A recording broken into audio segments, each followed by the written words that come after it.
Let's move on to address a few of the questions about SMS.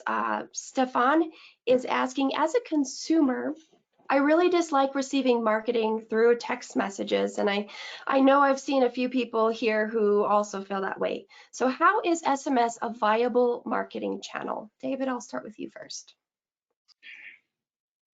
I think you're right. A lot of people don't like texting. However, in marketing, there's a really important concept, and that is that most people will ignore your message, but some will appreciate it. So think about direct mail. In direct mail, when you get a 1% response rate, you're a hero. Think about TV ads. Think of a TV ad for a car. If you're not in the market for buying a car, you will completely ignore that ad. But if you were thinking of buying a car, you'll pay attention to it. So don't position marketing channels as, oh, it doesn't work. Every mail goes in the garbage. People don't like text. Email gets deleted. You're right. A 25% open rate, that means 75% of the people didn't open the email. But it's a game of numbers. And when 25% of people open that email, that's when business starts happening. When people get a text message and 10% of the people click on the link, that's good. When you run a radio ad and you get 20 phone calls the following day, that worked. Thousands of people didn't call you, and you're right. Radio ad doesn't work for most people, you're right. But in marketing, it's numbers, and all you need is a small number of people to take action on whatever marketing tool you're using, and it will work. Now, text marketing has some very specific rules in terms of when and how to use it. When done well, it can work magic because the equivalent of the open rate is probably 98%. Great. And Dave, I believe you have some sort of analogy on this as some sort of like after party, and maybe you can talk about that.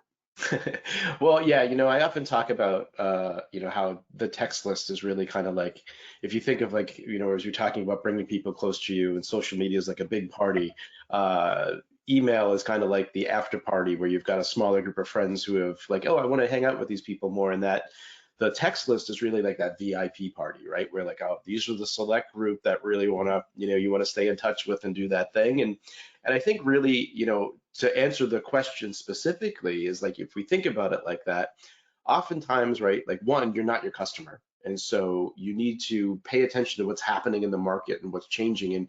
And we're seeing more and more people open up to the idea of receiving text messages or AKA SMS messages, right? And so you want to ultimately, like, I think it's always kind of good to, if you can, and if you're in that place, think about how you can get in on some of these channels sooner than later, because at a certain point, it becomes like right now, it's not overly used because so many people are still in that state of like, well, I don't want to do that. I don't know, but people are asking for it in terms of like the consumer side, right? And so if you're in early, you kind of get in there and hopefully you don't get to this point where now people are sick of it and they don't want it, right? But you're in early, but you're also using it. And I would say you always think about how do you use this in a way to create another great experience for someone.